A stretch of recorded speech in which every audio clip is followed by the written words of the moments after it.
Saat ini temanya aku hanya tanah liat. Waduh, saya pertama menyiapkan tema ini dalam otak nggak terima. Tanah liat, dong tema kok tanah liat ya biar. Dalam hati nerimo juga karena apa, sudah baca kitab Kejadian, ya. Tadi lagunya, ya Pak. Jadikan aku seperti dirimu. Sudah apa belum? Sudah di kitab Kejadian. Tanah liat dibentuk jadi apa?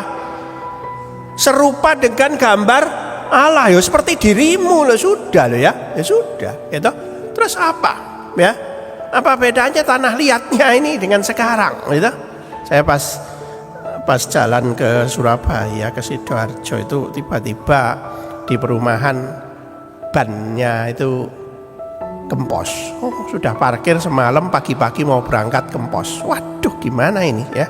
Cepet-cepet ganti serep, pergi ke pompa ban terdekat karena hari itu Minggu, maka tutup semua ya. Yang ada ya cuma itu. Waduh, ini pompa ban pagi-pagi ya. Akhirnya ternyata bannya pecah. Bannya pecah. Nah, setelah pecah ya harus ganti dong. Gantinya apa? Ini ada, gitu. Ada. Yang bagus nggak ada. Ya yang bagus ya ini. Harganya 200.000. Saya mikir, iki ban opo 200.000 iki. Ban mobil kurang 100 ya. Ban dokar ya gak apa-apa sih. Ban mobil ya. Terus ternyata ya wes yang ada itu dipakai. Dan cuma 2 bulan sudah rusak lagi bannya ya. Cuma nyewa 200.000 itu dalam waktu 2 bulan. Ya untungnya sampai pulang ke sini enggak apa-apa ya. Di sini rusaknya ya. Karena apa? Karena bannya ini rupanya dari karetnya atau vulkanisirnya nggak bener ya, nggak bagus. Makanya jelek ya. Ini ban jelek. Kalau beli di tempat yang baik, ban yang baru, ban yang bagus gitu. Tapi ini kan podo bane ya. Ban bagus dan ban jelek gitu. Sama-sama karetnya, sama-sama ban. Nah terus kita ini, aku ini tanah liat. Lah apa ini podo-podo tanah liat ya? Nggak podo ya, betul ya. Kalau kita lihat struktur kimianya tanah liat sama strukturnya kita itu beda-beda banget ya. Tanah liat itu senyawa kimianya itu banyak anorganiknya ya. Sedangkan kita ini senyawa kimianya banyak organiknya gitu. Dan kalau kita lihat orang yang bisa membuat penjunan, membuat patung dari tanah liat, maka tanah liat itu akan berbentuk seperti manusia, seperti orang, tapi seluruhnya tanah liat. Sedangkan kita ini bentuknya seperti ini dan di dalamnya tidak ada tanah liatnya, betul ya? Di dalamnya ini ada urat darahnya, ada urat syarafnya, ada tulangnya, ada ototnya, ada macam-macam yang jelimet sekali. Tidak ada seorang pun yang sampai sekarang bisa membuat tiruan manusia yang seperti ini, betul? Nggak ada yang nyoba, ya. Nggak ada ilmuwan yang nyoba seperti ini, betul? Terus bener kita ini tanah liat? Aku ini tanah liat, bener nggak? Bayangin tanah liat. Jadi dia mono sama liturgos tadi ya. Tanah liat itu ya wis tanah liat. Tanah liat itu seperti apa? Kita mungkin pernah mainan tanah liat ya. Tanah liat itu kalau lagi basah itu dia apa-apa no mau, betul ya? Ya dibanting ya tetap mekutuk gitu ya. Kalau yang banting itu dipas nombe tempat yang modelnya koyok duren gitu ya. Duek ya modelnya kan tadi koyok duren gitu ya. Tapi kalau nanti yang banting temennya podo-podo tanah liat, yang satu tanah liat yang sudah keras, yang satu lembek dibanting ya seperti ini gitu ya. Jadi kalau modelnya koyok kendi dibanting ke depannya kendi ya mulai mekungkung kayak kendi ya. Nurut apa kata yang banting ya. Tapi kalau sudah jadi keras, tanah liat itu seperti apa? Seperti tembikar, seperti keras yang gampang hancur, getas gitu ya. Ada tekanan, ada stres ya, itu hancur. Nah ternyata manusia mirip-mirip juga ya. Mirip-mirip juga ya. Mulai kecil nurut sama papa mamanya ya. Sama papa mama dibentuk seperti ini ya. Kalau papa mamanya kriminal ya anaknya ada kemungkinan bisa jadi kriminal ya. Setelah besar gimana? Ya, setelah kuat ternyata kena stres gampang hancur, betul ya? Stres ya, stresnya apa? Macam-macam. Kena pelajaran stres, kena geger sama bojo stres, kena ini stres, macam-macam stres, gampang pecah. Kayaknya betul-betul tanah liat ya. Kayaknya betul-betul tanah liat itu cirinya apa? Rapuh. Apakah kita rapuh? Apakah saya rapuh? Ya, saja untuk kita lihat 2 Korintus 4 ayat 7. Ini ayat yang diberikan untuk saya ini, tema ini. Saya ajak untuk kita baca. 1, 2, 3.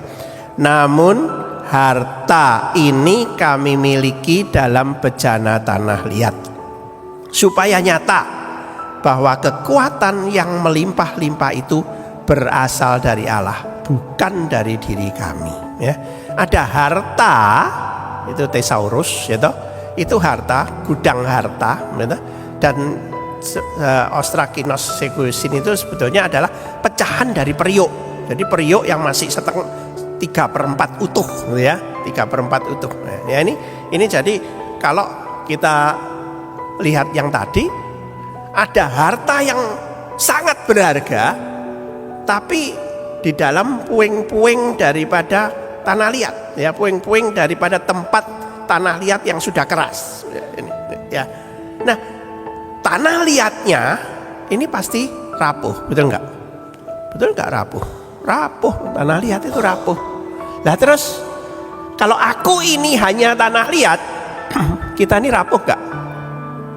Rapuh nggak, Bapak Ibu? Rasanya rapuh. Rapuh nggak? Oh, enggak lah, aku kuat lah, aku punya inilah, aku bisa berusaha lah, aku bisa bisnis lah, aku bisnisku berhasil lah, aku bisa sekolah, teknologiku maju lah.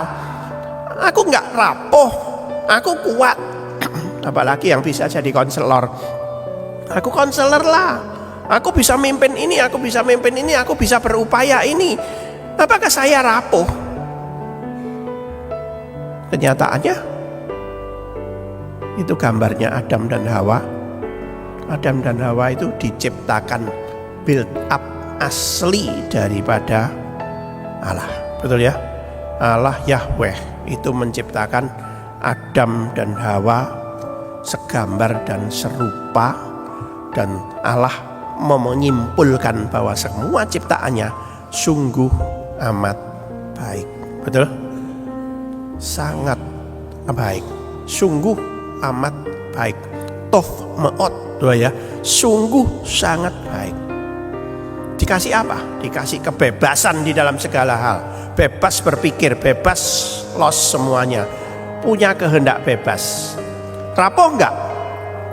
Logikanya sih enggak rapuh, tapi ternyata dia jatuh ke dalam dosa juga, betul ya?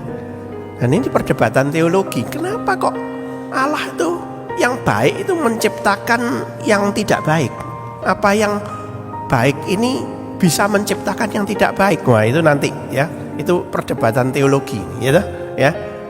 Tapi intinya adalah nyatanya Adam dan Hawa rapuh. Sudah dikasih kondisi yang terbaik, ciptaan yang asli, ya.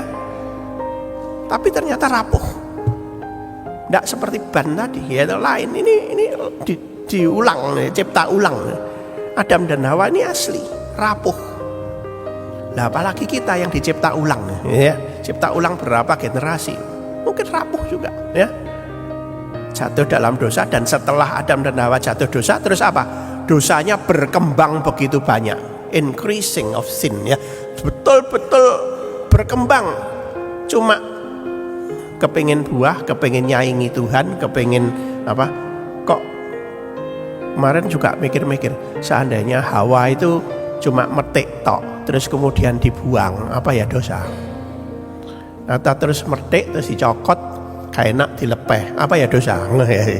Ya, pikiran dewi, ya. Tapi itu nanti berkembang dosa, ya.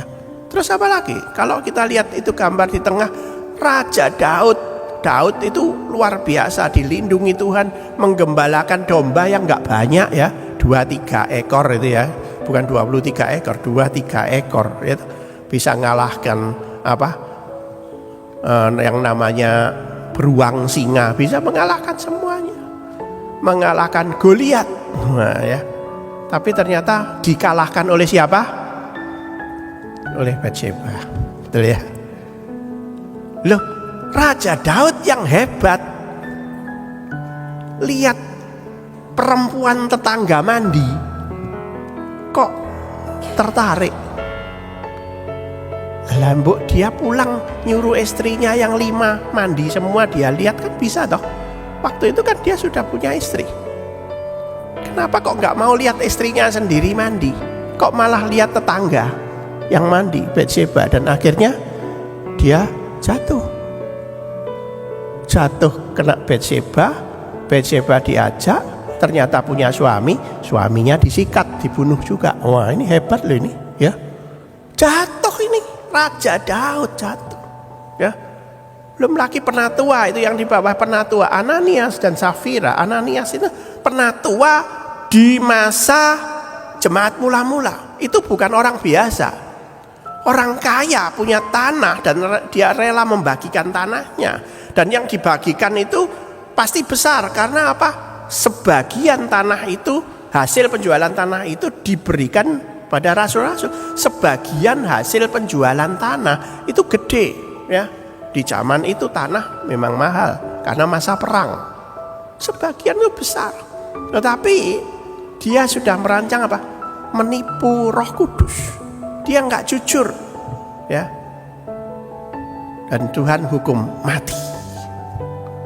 Nah, coba sekarang itu ada hukuman koyok ngono.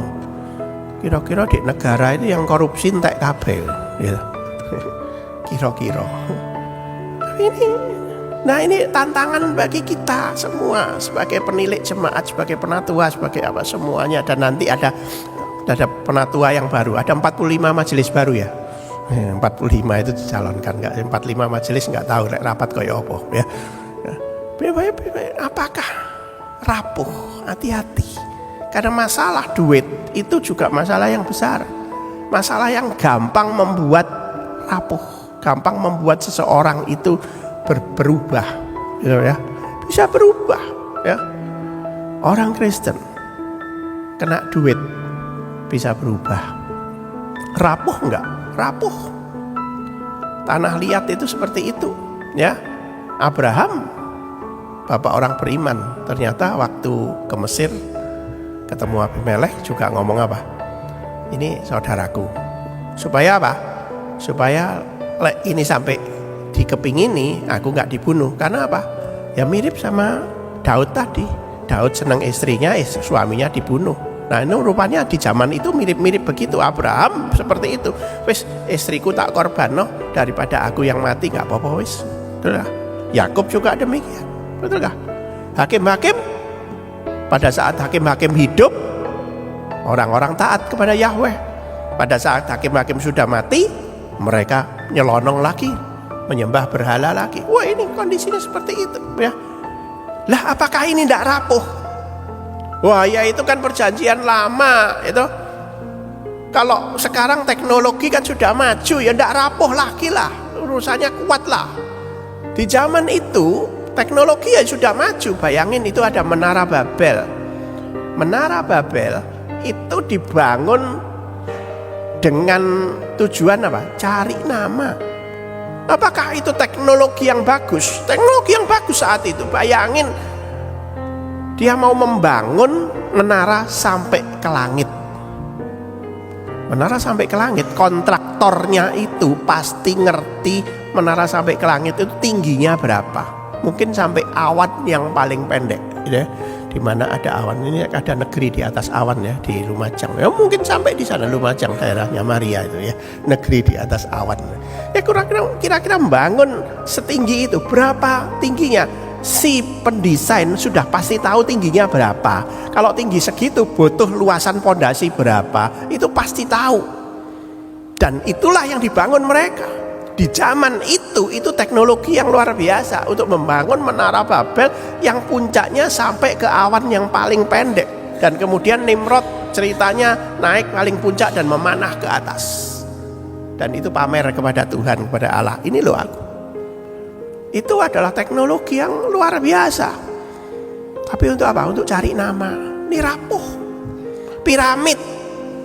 Luar biasa gedenya seperti itu. Untuk apa piramid itu? Untuk raja yang mati dan orang-orang lain yang mestinya belum mati harus mati di situ. Betul ya? Untuk termasuk pembunuhan ya. Kenapa? Ya harus ngiringin rajanya ya. Termasuk di Cina juga demikian. Ini gedenya segitu, besarnya segitu untuk kuburan ya. Salomo dan bait Allahnya luar biasa. Salomo mendirikan bait Allah dengan istananya. Tapi dia sinkretisme, percaya kepada Yahweh plus percaya kepada 1000 dewa-dewa yang daripada istrinya plus ya. Banyak orang zaman sekarang juga plus, betul ya. Lek mau mantu percaya kepada Tuhan Yesus doa, juga percaya mbek tukang sarang cekno gak udan, jadi kayak lombok mbek ya. Lek mau bangun rumah dikai ciswak nih kuda-kuda nih kayak emas ya. Jadi berkatnya double dari Tuhan Yesus yang berkati, tekok itu yang berkati ciswak. Betul gak? Zaman sekarang gitu. Ya, sama mirip-mirip juga. Apa namanya? Lomba di Lombok. Lomba motor GP bagus. Tapi ada apa? Selain doa dari masing-masing semua ada satu. Duk tukang sarang hujan ya. Nah, iya toh. Dan itu Banyuwangi terkenal banget itu. Ya. Nah, bagaimana ini? Rapuh, teknologinya maju. Oh iya, itu kan zaman dulu teknologi. Teknologi sekarang ya enggak mungkin lah. Teknologi sekarang maju banget. Nanti dulu enggak ada alat cetak. Di semua ditulis tangan. Taurat itu semua disalin, namanya ahli Taurat. Ahli Taurat itu bahasa aslinya scribes. Scribes itu artinya tukang tulis, dan aslinya itu tukang hitung. Jadi setiap huruf Taurat itu sebaris itu jumlahnya berapa dihitung. Tukang hitung. Ya, Taurat, ahli Taurat sampai seperti itu. Sekarang enggak usah, sekarang di print enak. Tapi sing di print bukan Taurat toh. Uang palsu ya di print, betul ya. Nah ini rapuh kita ini ya toh. Hal yang bagus jelas, ini tahu jelas jelek tapi dikerjain ya, luar biasa. Komputer bagus komputer, tapi ada orang nyiptain virus dan nyiptain antivirus untuk dijual, dapat duit. Nah, rapuh lagi. HP Android bagus nggak? Bagus HP Android. Tapi sekarang penipu-penipu juga canggih, pakai Android juga penipuannya. Ya, AI bagus, deepfake. Ya, AI bisa tanya segala macam, tetapi bisa untuk ngatur segala macam juga. Kita bisa bayangin, ya, rapuh. Ada mobil robot, mobil tanpa sopir. Nah, di Cina, di Amerika sudah ada mobil tanpa sopir. Majelis baru nanti nggak kepingin repot, beli mobil tanpa sopir 2 untuk jemput jemaat, sudah diprogram ya. Tiap hari apa jemput dewe ya, nggak usah sopir ya. Nanti otomatis dia kasih alarm, wayai ganti oli, wayai isi bensin ya, ya itu wes nggak usah jadi beban pikiran ya. Pakai mobil tanpa sopir ya. Beli robot humanoid 1 untuk coaster biar ngepel, biar ini semuanya beres gitu ya. Nah, terus robotnya sekalian untuk memimpin pujian sama main musik sama itu kan cuma dincep-cep notok, dia ngatur gini tek gitu ya, pakai sensor semua sudah jalan gitu ya. Kepengen lebih irit maneh itu GS-nya ganti robot juga khotbah ya. Nah, tapi apakah ini akan yang menjadi hal yang terbaik? Mobil tanpa sopir di Cina di mana-mana sudah ada, tapi saya kemarin juga lihat trailer bahwa mobil tanpa sopir itu bisa didesain untuk menculik orang. Orang masuk dan tidak bisa keluar sampai pingsan, dibawa ke tempat yang lain. Rapuh enggak? Rapuh. Yang rapuh desainernya. Orang yang pakai AI sama orang yang tidak pakai AI, yang pakai AI itu akan menang. Tapi nanti dulu orang yang pakai AI untuk hal yang beneran, orang yang pakai AI untuk hal yang jahat, untuk hal yang salah. Mana yang menang? Mana yang lebih pintar? Hati-hati ya. Nah, jadi sebenarnya rapuh juga. Teknologi maju sekian banyak, rapuh, betul? Rapuh. Fisik rapuh, mental juga rapuh. Ada ahli jantung, ahli pembuluh darah, ternyata stroke juga. Wah, itu ahli pembuluh darah itu kan dokter yang tahu betul bagaimana menyembuhkan sakit pembuluh darah, stroke dan lain-lain. Lah kok dia dewi stroke ya? Pendeta itu urusannya apa? Pendeta urusannya bagaimana kita ini melakukan hal-hal yang rohani, hal yang baik. Tapi ternyata ada juga pendeta yang itu gambarnya, itu ceritanya pendeta dengan selingkuhannya, dan kemudian yang buka pintu itu adalah istrinya sendiri. Jadi kagetnya minta ampun dua-duanya itu. Wah, itu pendeta yang pergaulannya tidak ada urusan bisnis. Pendeta rasanya penginjil juga bisa begitu ya. Penginjil bisa nggak ya, nggak tahu, dicoba aja nanti ya. Kalau ada godaan bisa nggak? Rapuh ini, rapuh. Mari kita balik diri kita lagi.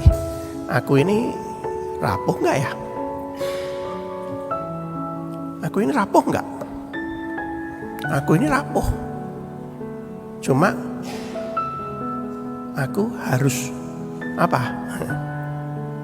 Kalau aku rapuh dan tidak ada apa-apa, tidak punya apa-apa, ya rapuh. Tanah liat ya wis.